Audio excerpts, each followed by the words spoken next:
오늘 요한복음 12장 말씀을 통해서 말씀을 깨닫는 지혜와 응답받는 기도의 은총이 우리가 넘치게 될 줄로 믿습니다. 요한복음 12장은 아주 유명한 장이죠. 바로 한 여인 마리아가 예수님께 향유 옥합을 깨어서 부어드렸던 사건이 나오는 장입니다.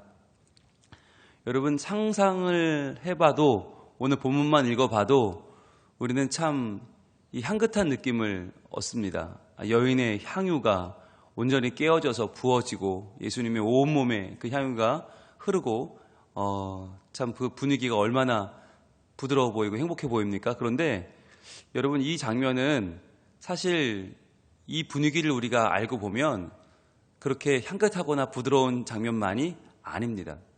이 당시는 아주 위급한 시간이고 아주 긴급한 비상사태였기 때문이죠. 그래서 우리가 성경을 읽을 때 한 부분만 똑 떼서 읽는 것이 사실 그 정확한 분위기를 알기는 어려워요. 전체를 쭉 읽을 필요가 있는데, 우리가 지금 요한복음을 읽어 내려가면서 어제 11장을 공부하면서 11장에서 죽은 나사로가 살아났잖아요. 여러분, 이게 보통 일입니까? 죽은 사람이 살아났다. 그것도 예수님의 최측근 중에 한 명이 죽자마자도 아니고 죽고 사흘이 지났어요. 죽고 완전히 부패되어 냄새가 나는 시체가 살아났다. 여러분, 이게 보통 일이 아니거든요. 이쯤 되면 그 당시에 종교 지도자들이 예수님을 정말 죽이려고 혈안이 되어 있을 겁니다. 야, 이젠 저 사람이 죽은 사람도 살리는구나. 병자만 고치는 줄 알았는데 천국 복음 전하고 율법만 전하는 줄 알았더니 그게 아니라 저 사람 사람이 아니네. 이제 신이네. 하나님의 아들 정말 맞는 것 같다. 더 이상 살려두었다가는 우리의 존재가 위태롭다. 비상사태예요. 지금 이 상황이 어떤 상황인지 이 오늘 공부한 12장 바로 위에 11장 마지막 부분 보겠습니다. 11장 56절 57절 마지막 부분인데요. 이렇게 기록을 합니다. 56절입니다. 그들이 예수를 찾으며 성전에 서서 서로 말하되, 자, 예수를 찾으며, 예수를 이제 죽이기 위해서 빨리 찾아 예수 지금 못 찾으면 우리 다 죽어, 찾아. 비상사태인 거예요. 모든 사람을 다 풀어서 예수를 찾고 있는 거예요. 나사로가 살아난 이상 이제 예수는 너무나 위협적인 존재가 된 거죠. 그래서 성전에 앉지도 못하고 서서 서로 말하는 거예요. 너희 생각에는 어떠하냐? 그가 명절에 오지 아니하겠느냐 하니. 자, 유월절 명절, 모든 성인 남자가 하나님 앞에 성전에 나와야 되는 바로 이 명절에 아마 올 거야. 그러니까 이번 오면 반드시 죽이자라고 작정을 하고 있는 거죠. 예수님을 이미 죽이려고 예수님께 거의 마음속으로는 사형을 엄도했어요. 마지막 57절은 이렇게 마무리합니다. 이는 대제사장들과 바리새인들이 누구든지 예수 있는 곳을 알거든 신고하여 잡게 하라 명령하였음이로라. 이미 예수님에 대해서 지명수배가 내려져 있는 상황이었어요. 누구든지 예수만 알려주면 우리가 가서 잡을 거다, 잡아 죽일 거다 라고 하는 그 당시 정말 흉흉한 그 당시 종교 지도자들의 민심을 보여주는 내용으로 11장이 끝나요. 여러분, 이렇게 끝나면 12장이 어떻게 시작돼요? 예수님이 숨으셔야 돼요. 예수님이 몸을 피해야 됩니다. 갈릴리로 돌아가든지 아니면 해외로 망명해야 돼요. 이 당시에 정치와 사회와 종교의 모든 권력을 쥐고 있던 자들이 예수님을 지금 잡아 죽이려고 마음 먹고 있어요. 그럼 예수님 나타나면 안 돼요. 자, 그런데 나사로를 살린 문제 때문에 예수님을 죽이려고 하는 사태가 벌어졌는데 예수님은 지금 어떻게 하고 계시는가? 오늘 1절을 보겠습니다. 12장 1절. 유월절 엿새 전에 예수께서 베다니에 이르시니 이곳은 예수께서 죽은 자 가운데서 살리신 나사로가 있는 곳이라 그랬어요. 지금 예수님이 여기 오면 안 돼요. 지금 나사로를 살린 것 때문에 예수님이 지명수배가 됐는데 나사로를 살린 바로 그 지역 베다니로 돌아오셨단 말이에요. 아니, 말도 안 되는 일이죠. 오시면 안 되죠. 게다가 왜 이 자리에 왔냐면 2절입니다. 거기서 예수를 위하여 잔치할세. 참 순진한 사람들이죠. 지금 예수님을 잡아 죽이려고 혈안에 대어 지금 예수님 찾고 있는데 지금 태평스럽게 예수님 위해 잔치하고 있어요. 마르다는 일을 하고 나사로는 예수와 함께 앉은 자 중에 있더라 그랬어요. 마르다는 열심히 일하는 우리 마르다와 마리아 자매 중에서 일 열심히 하는 자매잖아요. 이 여인은 열심히 일을 하면서 음식을 준비하고 나사로는 예수님과 함께 앉은 자 중에 있더라. 이 이야기는 뭐냐면 예수님과 함께 이야기하면서 예수님의 일을 돕는 자가 되었다는 거예요. 이미 이 나사로는 예수님의 제자가 되었죠. 자, 그런데 이 일을 보시면 여러분 여기가 어디냐?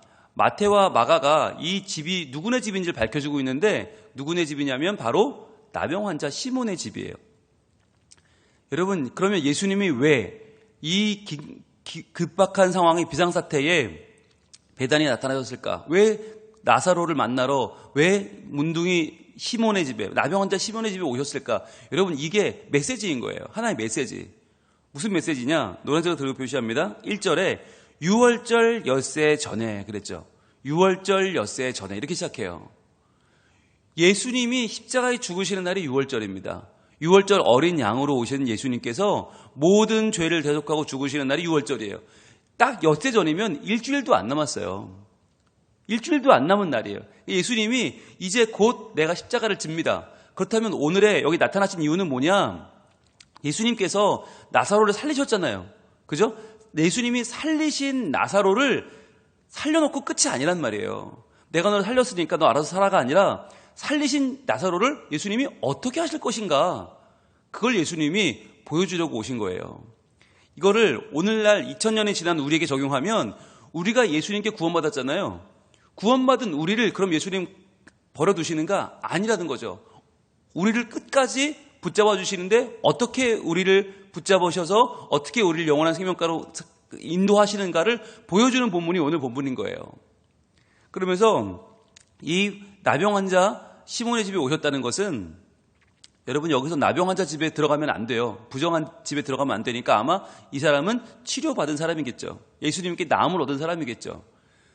온몸에 고름이 떨어지는 온몸에 정말 내가 치료할 수 없는 아픔과 질병을 가진 사람, 이러한 사람을 예수님이 고쳐주셨다.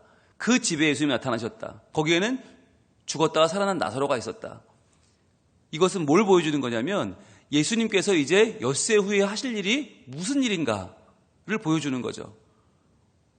고통 가운데, 눈물 가운데, 환난 가운데 있는 우리들, 내 힘으로는 고칠 수 없는 질병, 나병, 그 당시에는 불치병이죠. 죽음에 이르는 병이죠. 그 나병을 고치시는 예수 그리스도, 게다가 죽은 냄새나는 시체인 나사로를 살리시는 예수님, 그리고 그 나사로를 위해서 무엇을 해주시는가? 그 무엇이 오늘의 핵심이죠. 자, 보세요. 3절입니다. 마리아는 지극히 비싼 향유, 곧 순전한 나드 한 근을 가져다가 예수의 발에 붓고 자기 머리털로 그의 발을 닦으니 향유 냄새가 집에 가득하더라. 자, 뜻밖의 일이 벌어집니다. 자, 그런데 우리는 이 본문을 지금까지 너무 마리아 중심으로 읽어왔어요. 그래서 오늘 마리아는 패스입니다. 마리아에 대해서는 이번 주일날 제가 설교를 통해서 자세하게 풀어드릴 거고요. 오늘은 예수님 중심으로 보겠습니다. 위기 중에 목숨을 걸고 비상사태에 나타나신 예수님. 왜 나타나셨나? 거기에 이제 초점을 맞추려고 하는데요. 4절입니다. 제자 중 하나로서 예수를 잡아줄 가룟 유다가 말하되. 자, 이 여인의 헌신, 이 여인의 향유 옥합을 깨는 이 사건, 충격적인 사건이죠. 자, 그런데 그 충격적인 사건을 보고 가룟 유다는 뭐라고 말하냐면 이 향유를 어찌하여 300데나리온에 팔아 가난한 자들에게 주지 아니하였느냐 하니, 이렇게 말을 합니다. 그러면서 이렇게 말한 이유가 나오죠. 6절에 이렇게 말함은 가난한 자들을 생각함이 아니요 그는 도둑이라 돈꾀를 맞고 거기 넣는 것을 훔쳐가미로라 그랬어요. 여러분 재밌는 것은 3절에 이 여인 마리아가 향유옥합을 깨서 예수님께 드렸다. 이거 충격적인 거잖아요. 너무너무 엄청난 사건. 순전한 나드는 이건 뭐 100% 수입품이고 이것은 인도에서 나는 아주 귀한 나드라고 하는 식물의 뿌리에서 채취한 건데 이건 너무너무 귀한 거예요. 300데나리온이면 1데나리온이 한 사람의 하루 일당이니까 오늘날로 치면 5만 원 잡으면 1,500만 원이고 10만 원 잡으면 일당 10만 원 잡으면 3천만 원짜리예요. 어마어마한 거죠. 그 당시에 3천만 원이면 이건 뭐 집을 살지 사업을 할지 모를 정도로 큰 돈이에요. 아마도 결혼 지참금이 아니었을까? 이 여인의 결혼 지참금, 나중에 혼수로 준비한 게 아니었을까? 그걸 예수님께 부어버린 거예요. 자, 그런데 중요한 건 마리아는 그렇게 큰 거를 부으면서 아무 말이 없어요. 말이 없다는 것은 이 여인이 말이 필요 없는 거죠. 말할 수 없는 감동, 말할 수 없는 감격 가운데 그것을 행했는데 누가 말을 섞어요? 가룟 유다가. 머리가 빠른, 계산이 빠른 가룟 유다는 야, 저거 300데나리온에 팔아서 가난한 사람 도와주면 얼마나 좋겠느냐라고 분위기를 깨는 거예요. 그때 그 여인이 아무 말도 안 합니다. 근데 여인을 위해서 누가 말해요? 예수님이 말해요. 7절입니다. 예수께서 이르시되 그를 가만두어 나의 장래할 날을 위하여 그것을 간직하게 하라 라고 말씀하세요. 예수님이 그 여인 편을 들어주세요. 가만히 두라. 뭐라고 하지 마라. 그런데 무엇 위해서요? 나의 장래할 날을 위하여라는 거예요. 나의 장래할 날. 여러분이 장래할 날을 사람들이 알았을까요? 몰랐을까요? 모를 수가 없어요. 왜냐하면 예수님이 지금까지 계속 얘기하셨거든요. 내가 예루살렘에 들어가면 거기서 바리새인과 대제사장과 율법사와 서기관들에게 잡혀 십자가에 달려 죽을 거라고 몇 번 얘기하셨어요. 그런데 얘기할 때마다 사람들은 듣지 않았어요. 아무도 그 얘기를 관심 있게 듣지 않았어요. 그러니까 이 사람들에게는 예수님 죽은 게 충격이었어요. 그런데 누구에게는 충격이 아니었는가? 마리아에게는 충격이 아니었죠. 우리가 아는 것처럼 마르다는 일을 열심히 하는 사람이었고 마리아는 예수님 발치에 앉아서 예수님 말씀을 듣는 사람이었어요. 여러분, 말씀을 유심히 들으면, 귀담아 들으면 예수님 말씀이 하나도 버릴 게 없어요. 예수님이 내가 예루살렘에 가면 십자가 지고 죽는다 몇 번 얘기하셨거든요. 마리아는 그 이야기를 마음에 품은 거죠. 아, 예수님이 이제 예루살렘에 오셨으니까 이제 아마 예수님은 이 6월절에 죽으실 거야. 그 마음을 품고 장례를 준비한 거죠. 그래서 그 장례를 예수님이 뭐라고 하세요? 나의 장례할 나를 위하여 그것을 간직하게 하라. 근데 그것이 뭐예요? 이미 향유는 다 깨어졌는데, 이미 부어졌는데 뭘 간직하라는 겁니까? 향유가 중요한 게 아니라 그 향유의 마음이죠. 향유를 부어드리는 그 마음, 그 고귀한 마음, 예수님을 생각하는 마음, 그 마음만은 간직하게 두라는 거예요. 분위기 깨지 말고, 딴소리 하지 말고 예수님을 향한 그 마음은 간직하게 하라. 여러분, 그러면 무슨 말입니까? 예수님이 곧 어떻게 된다는 거예요? 죽는다는 거죠. 8절입니다. 가난한 자들은 항상 너희와 함께 있거니와 나는 항상 있지 아니하리라 하신지라. 자, 가난한 자들 늘 옆에 있어. 언제든지 도울 수 있어. 그런데 나는 항상 있지 않아. 항상 있지 않다는 말은 죽는다는 말이죠. 내가 곧 너희 옆을 떠날 거야. 죽을 거야. 그러니까 지금 기회가 왔을 때 나에게 향유를 붓는 것은 굉장히 의미 있는 일이고 이것은 굉장히 칭찬받을 일이고 이건 소중한 일이다. 그녀의 이 행위를 뭐라고 하지 마라 하시는 거예요. 그럼 여기서 이제 한 가지 이유 말씀드릴 건 뭐냐면 생각해 볼 건 나사로가 살아났잖아요. 그죠? 살아났는데 그 살아난 나사로를 위해서 예수님이 해주실 수 있는 게 뭐였을까? 질문으로 출발했잖아요. 뭐 해주면 좋을까요? 나사로는 죽었다가 살아났어요. 그럼 된 겁니까? 아니에요. 여러분, 나사로가 죽었다가 살아났다고 하는 것이 우리가 볼 때는 굉장히 감사한 일이고 우리가 볼 때는 이건 뭐 정말 축하해야 될 일이고 이거는 잔치할 일이지만 그러나 반대파가 볼 때는 이 일을 반대하는 자들이 볼 때는 그것은 오히려 나사로에게는 치명적인 문제가 되는 거예요. 왜냐하면 나사로가 예수님이 사람을 살린다, 죽은 자를 부활시킨다라고 하는 것의 증거잖아요. 그러니까 이 나사로는 반대파가 볼 때는 눈에 가시였던 거예요. 볼게요. 9절입니다. 유대인의 큰 무리가 예수께서 여기 계신 줄을 알고 오니, 자, 사람들이 몰려왔어요.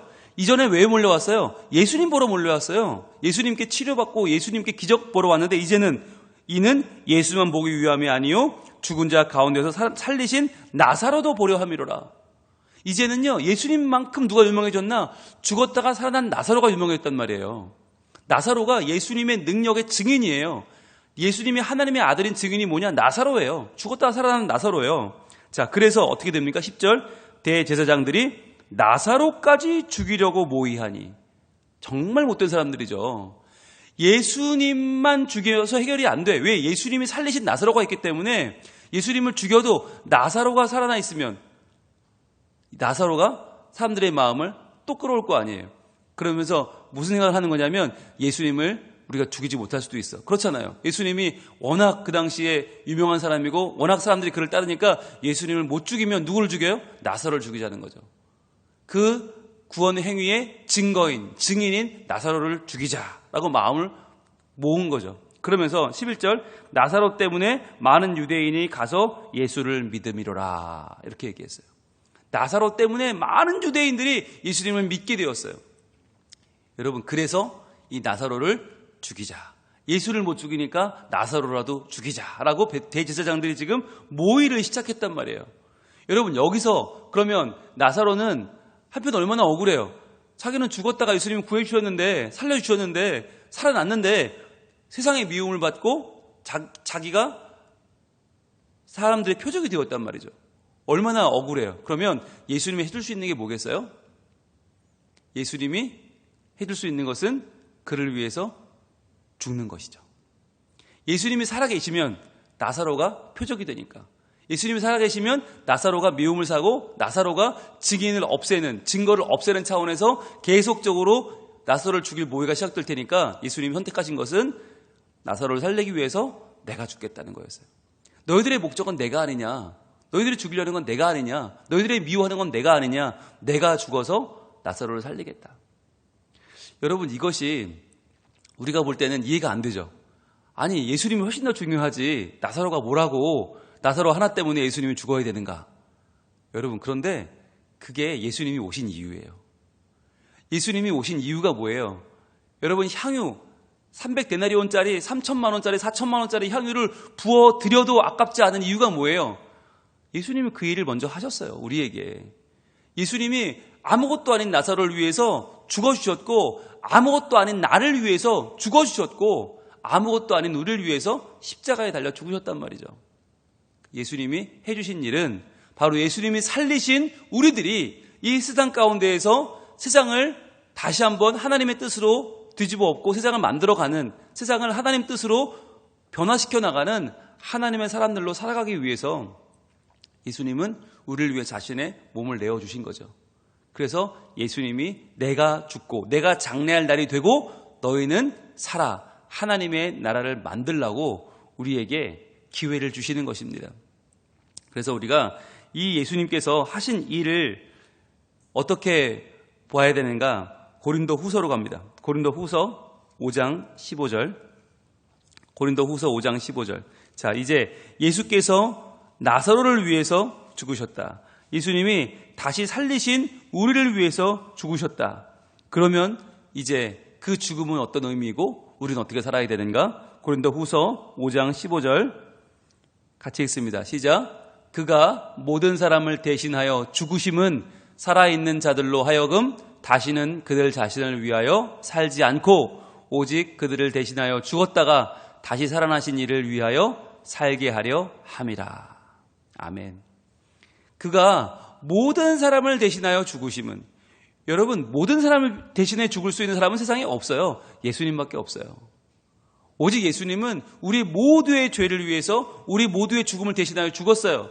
마치 나사로가 미움당해서 죽게 되었을 때 나사로를 살리고 대신 죽으신 것처럼 바로 나를 위해서 대신 죽으심은 왜 죽으셨는가? 바로 살아있는 자들로 하여금, 그 우리들 아닙니까? 예수님의 죽음으로 살게 된 우리들로 하여금 다시는 그들 자신을 위하여 살지 않고, 지금까지는 우리가 내 자신을 위해 살았지만, 내 돈과 명예와 성공을 위해 살았지만 이제는 나를 위해 살지 않고 어떻게 해요? 오직 그들을 대신하여 죽었다가 다시 살아나신 이 예수 그리스도를 위해서 살게 하려 함이라. 이것이 예수께서 자신의 몸을 온전히 깨어 우리에게 주신 이유입니다. 여러분, 오늘의 주제는 마리아가 향유를 깨서 드렸다. 그게 아까운 게 아니라, 그게 중요한 게 아니라 그보다 더 큰 희생, 바로 예수님이 자신의 몸을 깨어서 나사로와 마르다와 마리아와 보잘것없는 자들을 위해 주셨다. 바로 우리를 위해 주셨다는 거죠. 그래서 죄 많고 허물 많고 약한 우리를 위해서 예수님은 자신의 몸을 향유 옥합처럼 깨어서 우리에게 내어주신 것입니다. 그 향기가 우리에게 지금 넘치고 있는 거예요. 그 향기에 취해 우리는 하나님 나라를 볼 수 있고 따를 수 있고 걸어갈 수 있는 거예요. 오늘 이 아침에 우리가 요한복음 12장을 다시 만납니다. 이 요한복음 12장은 예수님의 이야기예요. 예수님의 결단을 보여줘요.